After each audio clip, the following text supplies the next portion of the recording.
वाहवाही के लिए प्रचार, दिखावे की है सरकार, निजीकरण का बनाया मन, बिना वेतन चल रहा परिवहन, यहाँ जश्न वहाँ फाके। नमस्कार, बिग बुलेटिन में आपका स्वागत है। मैं हूं नामिका पांडे। सरकार 1 साल पूरा होने पर जश्न मना रही है, लेकिन ग्रामीण परिवहन सेवा को बेहतर करने में लगे कर्मचारियों की हालत पतली होती जा रही है। वजह यह भी है कि जुलाई से अभी तक उन्हें वेतन नहीं मिला है। बसें जितनी चलती थी उससे भी आधी नहीं चल पा रही हैं। बजट को आधा कर दिया गया है। अब सवाल है कि सरकार का जश्न दिखावा है या गलतियों को छिपाने का जरिया। आज बिग बुलेटिन में बात इसी पे, लेकिन उससे पहले इस रिपोर्ट को देखिए।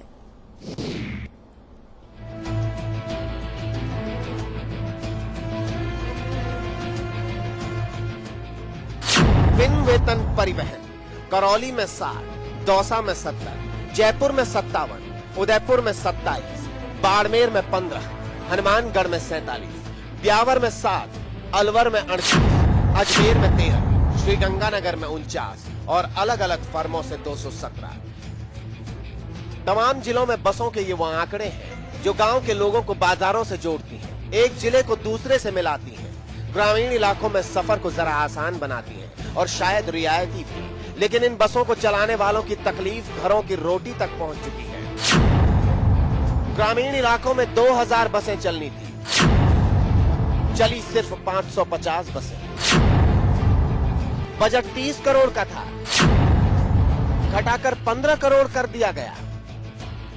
बसें कम हुई, बजट घटा और जून महीने से तनख्वाह ही नहीं मिली है, यानी 3000 कर्मचारी बेतनख्वाह हो गए। 4 बसों का टेंडर भरा हुआ है, उनमें से 2 ही चल पाई और वैसे ही मैंने टेंडर भरा और टेंडर की तारीख तय हुई, उसी 1 महीने पहले मैंने बसें 96 खरीद ली थी, तो 2 खड़ी है और 2 चालू है। दोनों खड़ी हुई का ब्याज भर रहा हूँ और मेरी हालत तो दिनों दिन बिगड़ती जा रही है। अभी जो VGF मिलना था वो भी नहीं मिल रहा है। हालात मुश्किल हो चले हैं, लेकिन सरकार 1 साल पूरा होने का जश्न मना रही है। इस बीच जब समस्याओं के निपटारे के लिए प्रतिनिधिमंडल मुख्यमंत्री के पास पहुंचा, तो वो दौरे पर निकली हुई थी। निश्चित रूप से योजना जनता के हित को, गांव के हित को, किसान के हित को, ग्रामीण परिप्रेक्ष्य में रहने वाले व्यक्ति के हित को देखते हुए की गई थी। लेकिन दुर्भाग्य है कि इस सरकार ने, जो जनता ने जिस प्रकार का विश्वास व्यक्त करके मैंडेट दिया, आज वही सरकार उन्हीं जनता के अधिकारों के ऊपर कुठाराघात कर रही है। ग्रामीण जो ये बस सेवा, परिवहन सेवा चल रही है, इसके अंदर जो ये परिवहन सेवा चल रही थी, जहाँ बेनिफिट देने वाली है और जो बसों का संचालन सही ढंग से हो रहा है, वहाँ तो आज भी चल रही है। और जहाँ पे आर्थिक रूप से उपयोगी नहीं रही है, जहाँ पे कोई पेमेंट करता ही नहीं है, जहाँ पे कोई खाली बसें जाती है, ऐसी सेवाओं को आर्थिक नुकसान होने के कारण बंद की गई है। पब्लिक प्राइवेट पार्टनरशिप की तर्ज पर 2012 में शुरू हुआ ग्रामीण परिवहन बस सेवा चलाने का करार 2014 के आखिर में दम तोड़ने की कगार पर है। नौबत भूखों मरने की आ गई है। सेवा तो हाशिए पर बाद में जाएगी, लेकिन सरकार 1 साल पूरा होने का जश्न मना रही है। अब सवाल है कि ये जश्न नाकामी का है या उसे छुपाने का।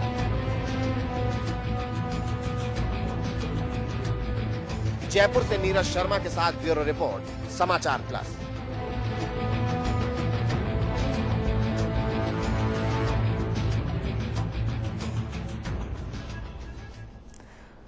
तो राजस्थान में रोडवेज के हालात किसी से छिपे हुए नहीं है। दिवाली के समय जब हंगामा हुआ था, तब सरकार की आंखें थोड़ी खुलती नजर आई थी, लेकिन अब एक बार फिर सरकार और प्रशासन आंख नाक कान सब बंद करके बैठा हुआ है। दिवाली के समय बोनस नहीं मिलने के दौरान कर्मचारी सड़कों पर उतरे थे, लेकिन आज अगर बात की जाए वेतन की, तो 6 महीने से लगभग ऊपर का समय बीत चुका है, लेकिन इन कर्मचारियों को वेतन तक नहीं मिला है। इस पर बातचीत करने के लिए हमारे साथ मौजूद है पंकज जोशी, नेता बीजेपी, अर्चना शर्मा, नेता कांग्रेस, हमारे मैनेजिंग एडिटर अमिताभ अग्निहोत्री, जो थोड़ी देर में हमसे जुड़ेंगे, अशला राम जाट, अध्यक्ष राजस्थान पथ परिवहन निगम। आप सभी लोगों का बहुत बहुत स्वागत है। सबसे पहले पंकज जी आपके पास आऊंगी, जानना चाहूंगी आपसे कि सरकार को 1 साल पूरा हो गया है, जश्न बहुत एलोबरेट तरीके से, बहुत अच्छे तरीके से मनाया गया, लेकिन क्या राजस्थान परिवहन विभाग की ओर ध्यान देना भूल गए या फिर ध्यान देना नहीं चाहते थे? देखिए मैडम, जो है कि आपने कहा कि राजस्थान पथ परिवहन पर ध्यान नहीं दिया या ध्यान देना भूल गए, ऐसा नहीं है। जब कोई कॉर्पोरेशन बनाया जाता है तो उसको यह बनाया जाता है कि किसी भी व्यक्ति को, आज बहुत सीधी सी है कि डॉक्टर के पास में यदि बुखार वाला व्यक्ति आएगा और जो आदमी बुखार के बाद में उसके एक दो अंग यदि खत्म हो गए तो उसके बाद आएगा, तो दोनों में ये तो नहीं कह सकता कि भाई बुखार वाला भी आदमी 3 दिन में ठीक कर दूंगा और इसके एक दो अंग खत्म हो गए तो उसको भी मैं ठीक कर दूंगा। मैं आपके सामने दो एक आंकड़े पेश करना चाहता हूं कि जो आपको लगेगा कि हालत कॉर्पोरेशन के क्या हुए और क्यों हुए ये हालत। कि आप देखिए कि जो 2002-2003 के अंदर जब भारतीय जनता पार्टी का शासन आया तो उसका जो पूरे कॉर्पोरेशन का जो लॉस था, कम्युनिटी लॉस, वो 303 करोड़ रुपए था। और जब हमने हैंडओवर किया, जब जनता ने जब हमें हटा दिया और सरकार के जो है कांग्रेस की दे दी, तो हमने इनको जो है 2008-9 के अंदर 418.27 करोड़ का नुकसान जो है हमने इनको दिया, यानी कि 115 करोड़ का नुकसान हुआ। उसके बाद में 2011-12 तक के जो रिकॉर्ड आए उसमें जो है करीबन 1002 करोड़ के, 11-12 के, 12-13 के नहीं, इसमें करीबन जो है 115 की जगह नुकसान हो गया करीबन जाकर के 700 करोड़ से बढ़कर के। आज कॉर्पोरेशंस की हालत आपने जो है बिना वायबिलिटी गैप के देखे हुए, आपने जिस तरीके का पीपीपी मॉड लेके आए, आपने उसकी स्टडी नहीं करी, आपने उसका वो नहीं किया। मैं ये नहीं कह रहा कि हम इनको नहीं देना चाहिए, ठीक है, प्रोविजन होना चाहिए। बिल्कुल पंकज जी, गणित आपने बहुत अच्छा बताया है, बहुत ज्यादा पढ़ के आए हैं ऐसा लग रहा है। लेकिन एक बात मैं भी आपको बता दूं, नहीं एक बात मैं भी आपको बता दूं, अभी 2 दिन पहले सरकार ने जो जश्न मनाया है, भारतीय जनता पार्टी ने प्रदेश में जश्न मनाया है, उसमें कितना खर्चा हुआ है किसी से छिपा नहीं है, सबको पता है ये बात। आपके पास जश्न मनाने के लिए पैसे हैं, उसमें खर्च करने के लिए पैसे हैं, लेकिन जो विभाग के कर्मचारी हैं जिनके घर में 2 जून की रोटी नहीं मिल पा रही है, घर वालों को, परिवार वालों को, उनको वेतन देने के लिए पैसे नहीं है आपके पास। नहीं मैडम मैं आपसे ही पूछना चाहता हूं कि क्या बेसिकली जो है रुपया देने के बाद काम चलेगा या आपकी अपनी कमाई से काम चलेगा?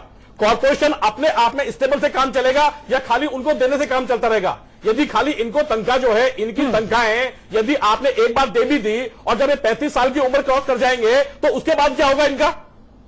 देखिए आप सीधी होनी चाहिए, मैं आपकी बात से सहमत हूं, होना चाहिए उनके साथ में, पंकज जी भी होनी चाहिए, उनका फंड भी मिलना चाहिए। जी पंकज जी, एक बड़ा बुनियादी सवाल है।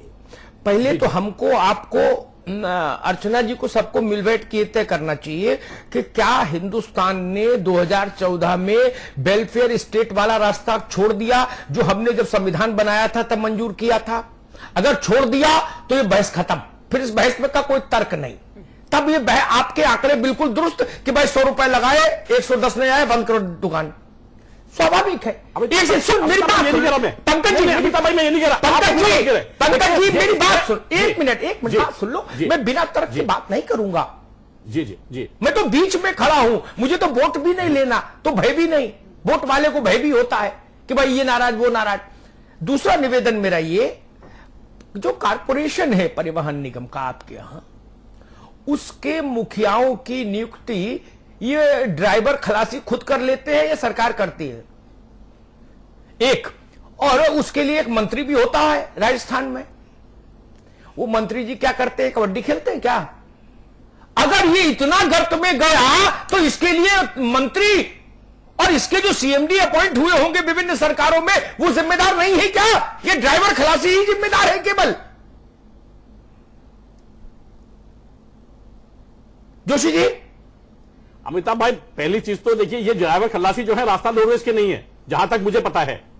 देखिए पहली बात तो ये जो कर्मचारी हैं, वो कर्मचारी हैं जो आपने पीपीपी मोड के ऊपर जो है बसें चलाई हैं, जो पीपीपी, और जो आप नुकसान की बात कर रहे हैं, वेलफेयर मोड होना चाहिए। लेकिन कहीं ना कहीं जब आप पीपीपी मोड कर रहे हैं, जब आप ठेकेदार को पीपीपी मोड पे काम कर रहे हैं, तो जो आपने वायबिलिटी गैप फंड के अंदर जो पैसा आपने तय किया है, उसका तो एक समीकरण होना चाहिए कि नहीं होना चाहिए? ठीक है पंकज जी, एक बात और पूछ लूं, मैं बहुत सामान्य बुद्धि का आदमी हूं, इसलिए सामान्य सवाल पूछूंगा जो मुझसे जनता पूछती है कि जिस रूट पर, मान लीजिए कि उदाहरण के लिए जयपुर झुंझुनू बस चली, ठीक, आपकी बस घाटे में चली गई और प्राइवेट बस है उसमें चांदी काट रही है। ये आज तक मैं नहीं समझ पाया। सरकारी स्कूल एकीकरण में, सामान्यकरण में विलुप्त हो गया और पब्लिक स्कूल जो है वहां दिन दूनी रात चौगनी तरक्की कर रहे। ये मैं मॉडल आज तक नहीं समझ पाया, जहां सरकारी सब्जी नहीं बिक गई और प्राइवेट सब्जी बिक गई। ये मैं नहीं समझ पाया, मसला क्या है भाई?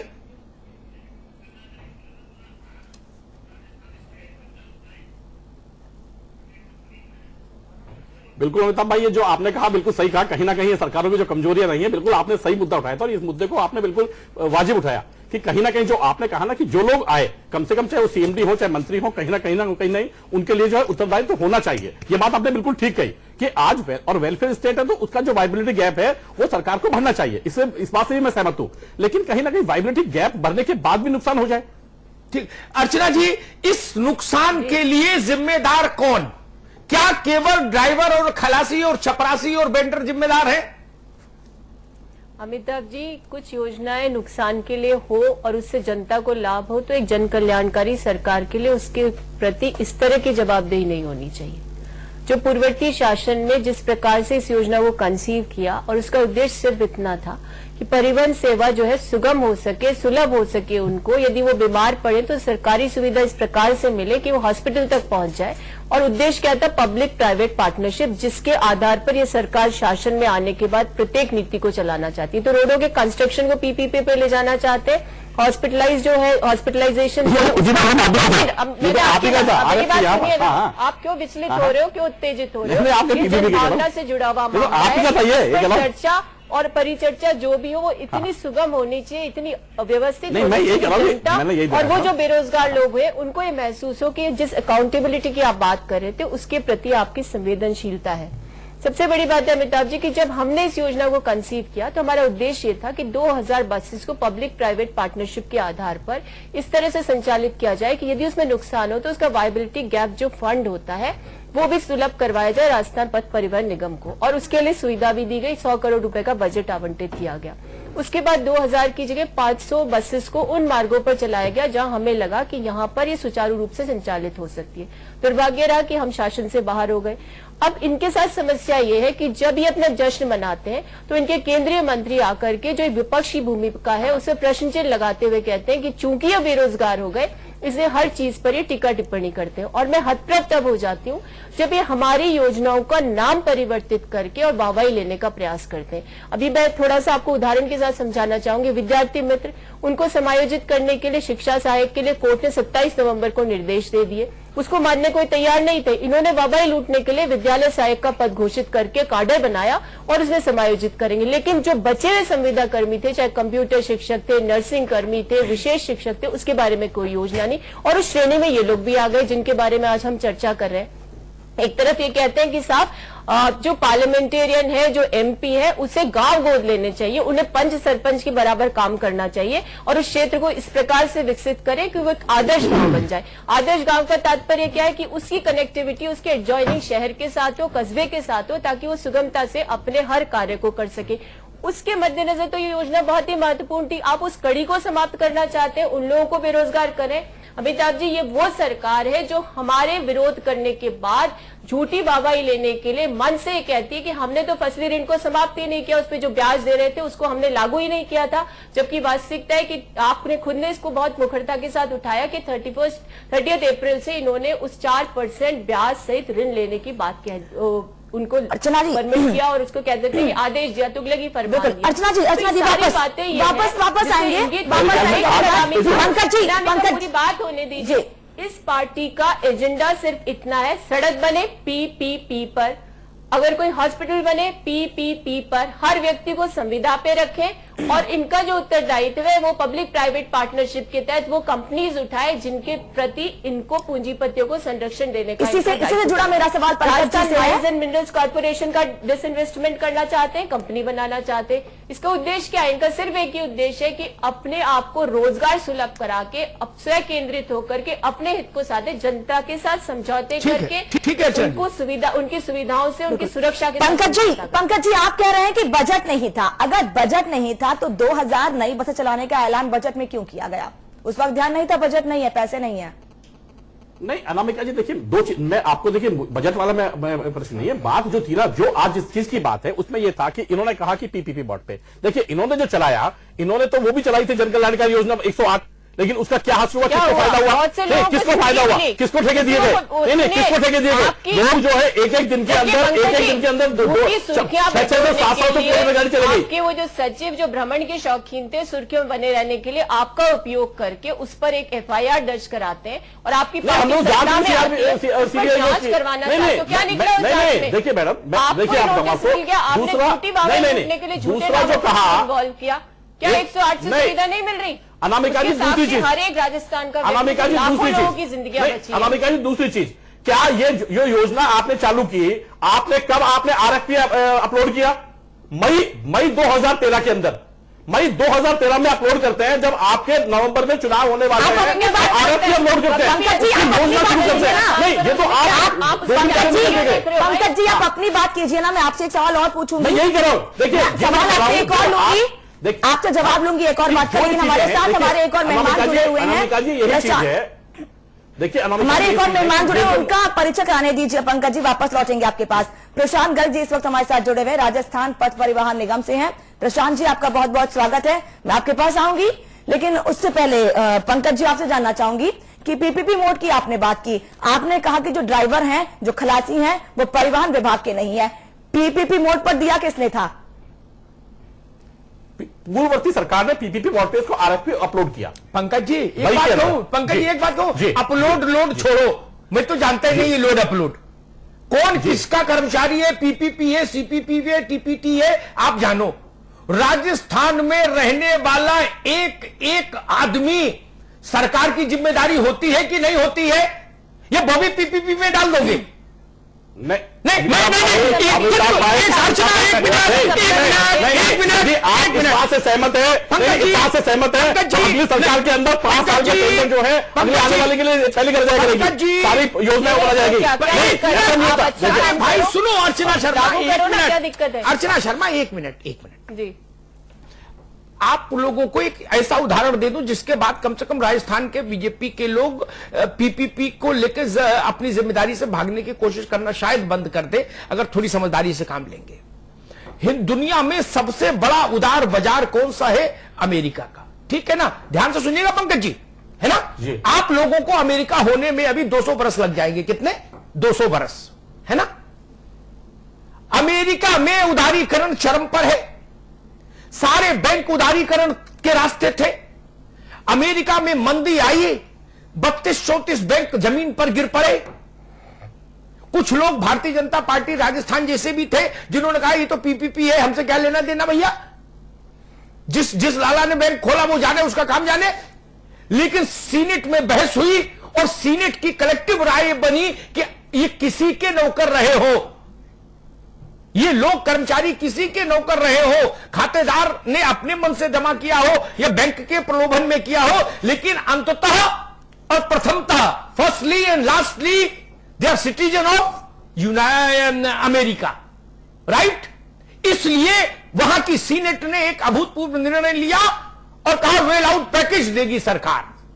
लालाओं के बैंक थे, सरकार का कोई लेना देना नहीं था, उनकी मेज कुर्सी, उनका साइन बोर्ड, उनका कंप्यूटर, उनके खाते, उनके अपकर्म कुकर्म धतकर्म। उसके बाद भी अमेरिकी सरकार ने वेल आउट पैकेज क्यों दिया? क्योंकि जनता तो उनकी है। वेल आउट पैकेज दिया, पूरी तनख्वाह नहीं दी, पूरी तनख्वाह नहीं दी, बेलआउट पैकेज तब दिया जाता है जब आदमी खत्म हो जाता है, तो उसको जो है आप जो है ऑक्सीजन पर रखना ही पड़ता है। अमिताभ भाई देखिए, अमिताभ भाई जैसी स्थिति, देखिए स्थिति जो है, देखिए और आज जो है नहीं, और आज जो है नहीं, राहत दे रहे ना, राहत देने की बात है, कौन सी राहत देंगे? अमिताभ जी अगर हम ये बहस चलती रहेगी भाई, ये बहस अमिताभ भाई मैं तो इतना सा कह रहा हूँ, नहीं अमिताभ भाई, दो चीजें हैं कि आप ये कहते हैं नहीं, तो आप इनकी बात सुनोगे, आपकी नहीं, ठीक है। अर्चना जी बात आ गई, पंकज जी आपकी बात आ गई, मेरे साथ नए मेहमान है, उनसे बात करनी थी। भाई प्रशांत जी, जी नमस्कार। जून से तनख्वाह नहीं मिली जी लोगों को, कैसे रोटी चले, कैसे घर चले? जी बिल्कुल, 2013 के अंदर राजस्थान ग्रामीण परिवहन बस सेवा का संचालन स्टार्ट हुआ था। इससे ग्राम पंचायतें जहां पे परिवहन सुविधा नहीं थी, जीपों के अंदर जो ओवरलोड जाते थे, एक्सीडेंट होते थे, महिलाओं के साथ छेड़छाड़ जैसी घटनाएं होती थी, तो ये एक सरकार ने बहुत ही अच्छी परिवहन सुविधा स्टार्ट की। हर ग्राम पंचायत को डिस्ट्रिक्ट हेडक्वार्टर से जोड़ा गया, रेलवे स्टेशन से जोड़ा गया, हॉस्पिटल से जोड़ा गया। आम जनता ने इसका बहुत अच्छा स्वागत किया। ये उस समय 2200 बसेस चलाने की ये योजना थी, लेकिन धीरे धीरे वीजीएफ के टाइमली अभाव के अंदर ये केवल 550 बसें ही चल पाई। अभी भी बहुत से एमएलए कलेक्टरों के फोन आते हैं, क्योंकि लोगों के पास उनकी रिक्वेस्ट जाती है कि सर हमारे गांव में अभी बस नहीं चालू हुई, उस गांव में चालू हो गई है बस, हमारे यहाँ चालू करो। लेकिन हमारे साथ समस्या ये है कि जून के बाद से हम लोगों को वीजीएफ नहीं मिल पाया है। हमारे साथ 3500 ड्राइवर, कंडक्टर, ऑफिस स्टाफ जुड़े हुए हैं, जो एक आशा में है कि हमें अब इस महीने सैलरी मिलेगी, उनको सैलरी नहीं मिल पा रही है। लोगों को हम कह रहे हैं जहां नहीं चल पा रही है बसें, कि हम शायद ही आप बसें स्टार्ट कर पाएं, क्योंकि हमें वीजीएफ के लिए मोहताज होना पड़ रहा है। बल्कि जो बसें चालू हुई है वो भी पता नहीं चल पाएगी या नहीं चल पाएगी। उसके हमारा जवाब सुनने के बाद लोगों का ये है कि हम लोग चलते हैं, कहां चलना है, सरकार के पास चलना है, जयपुर के में चलना है, जहां चलना है हम लोग चलते हैं, लेकिन इन बसों को आप कंटिन्यू रखने का ही रखिए। पंकज जी, मुझे लगता है एक तब्दीली आप और कांग्रेस और करिए, राजनीतिक दल, चूंकि राजस्थान में दो ही, इसलिए दोनों से कह रहा हूं, चुनाव प्रचार में थोड़ा ये मेरा सुझाव भी मान लीजिए, जो भी आपके नेतागण उतरे ताल ठोकने, वो ये जरूर कह दे कि जो भी 100% सरकारी कर्मचारी है बस उन्हीं की आंख से आंसू पोंछने की जिम्मेदारी हमारी होगी, बाकी जनता राम भरोसे रहेगी, हम सरकार में आ जाएंगे तो भी। ये भी एक ऐलान मेरे ख्याल से होना चाहिए साफ गोई के साथ, कांग्रेस भी करे और भाजपा भी करे, कि भाई अगर हम सरकार में आ गए तो हम जितने सरकारी 100% सरकारी हैं उन्हीं दुख सुख की जिम्मेदारी लेंगे, बाकी मरो जियो आपका भाग्य। ऐसा भी मेरे ख्याल से होना चाहिए, तो ईमानदारी रहे। पंकज जी, अमिताभ भाई देखिए, अमिताभ भाई आपने जो कहा, देखिए उस चीज पर सरकार ने कभी मना नहीं किया, अभी भी मना नहीं किया, पहली चीज। दूसरी चीज, 6 महीने से तनख्वाह नहीं मिली भैया। एक बार अमिताभ भाई मुझे तो, अमिताभ भाई आप कहे तो मैं बोलना बंद कर दूंगा, आप कहे तो मैं बोलना बंद कर दूंगा आपके लिए, लेकिन मैं एक चीज कह रहा हूं, आपने कहा कि मई में चालू हुआ, सरकार का बजट कब आता है? आपने बजट प्रोविजन किया क्या? या सरकार को कह दीजिए बिना बजट चलाइए, आप तो जैसे भी हो उठा करके दे दीजिए, जैसा चले कोई बात नहीं, आप तो चलने दीजिए, या तो ये अराजकता पैदा करवा दी जाए। आपने बजट जो वीजीएफ का था, आपने प्रोविजन किया क्या? आपने प्रोविजन करने के बाद में 2200 बसों का प्रोविजन हो गया था क्या? और उसका फंड आपने दे दिया क्या? मैं आपको फिर यही कह रहा हूं, मैं ये कह रहा हूं कि जो आपने कहा प्रॉफिट एंड लॉस, ये वीजीएफ का पैसा आने के बाद यदि आप देखेंगे तो होता, और मैं इसीलिए कह रहा हूं कैलकुलेशन करने के बाद प्रति किलोमीटर जो नुकसान हुआ है, आपने जो हालात हुए हैं कॉर्पोरेशन के, वही मैं आपको बता रहा हूं। नहीं पंकज जी, समय नहीं, आपसे 724 हो गया, मेरे पास समय नहीं। आप 6 पैसे की जगह 3 रुपए 21 पैसे का नुकसान किलोमीटर का। ठीक है। सुमन शर्मा, अर्चना शर्मा बहुत संक्षेप में। हाँ नहीं, बिल्कुल बहुत संक्षेप में समय अमिताभ जी, भारतीय जनता पार्टी की Vasundhara Raje private limited company की, ये सरकार के, आपकी सरकार के है, आपकी सरकार ने की है, आपकी सरकार ने की है भाई, आपकी सरकार के ऑडिटर है, पीएचडी के ऑडिटर है, ये गलत बात है कि आप प्राइवेट लिमिटेड कंपनी की बात करें, आप बात करें राजस्थान की सरकार, एक तो आप जो है अच्छा एडमिनिस्ट्रेशन करना चाहे, और दूसरा आप ये कहना चाहे से क्या हो जाएगा, आपके आपको नंबर मिल जाएगा, चिल्लाने से आप देखिए ना, समझौते आपके, आपने जो बताया हम आपको, बनाना चाहते हैं 20,000 करोड़ रुपए से, उन गौरव पथों को बंद करना चाहिए। जब बस ही नहीं है चलाने को तो उन गौरव पथ का क्या करें? 40 करोड़ रुपए अपने प्रधानमंत्री के भाषण को या संबोधन को सुनने के लिए बिना बजटरी प्रोविजन के खत्म कर दिया, उसका कोई हिसाब नहीं। सतत शिक्षा, सर्व शिक्षा अभियान के जो शिक्षक है उनको देने के लिए तनख्वाह नहीं है।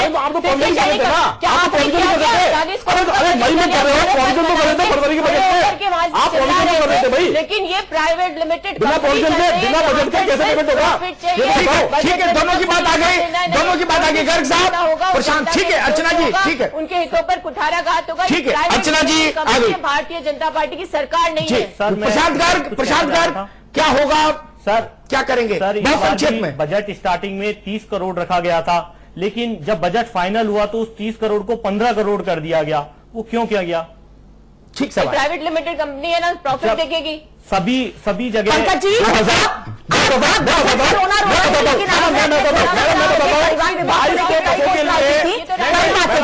लेकिन जो आज के समय में हकीकत है वो सबके सामने है। पंकज जी, अभी पर्दा डालने पर हकीकत से कुछ नहीं होगा, सबके सामने जानकारी है।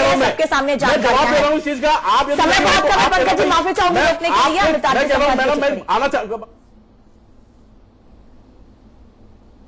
आप तो भागते- इन्होंने कहा अरे भाई, कि profit 30 and करोड़ का loss प्रोविजन बता रहे किया हो, 2200 बसों के लिए, समझौता क्यों और जब करना बसें चाह रहे हो? 500 अप्लाई कर रही है तो कितने करोड़ का प्रोविजन होगा? कौशल विकास जब करेंगे, 2200 रोजगार सृजन करेंगे, रोजगार ठीक है, समय हो गया। घर बैठा रहे हो, कौन सा कौशल सर, विकास जब कर रहे हो? 2200 बसों का प्रोविजन था तब 100 करोड़ का बजट का वो था, प्रोविजन किया कितना? था 100 करोड़ का। प्रोविजन फिर किया उसके कितना? बाद बसें कम चली तो प्रोविजन 30 के करोड़ का बिना प्रोविजन आपने- किया। आपने क्या किया इस पे ध्यान दीजिए।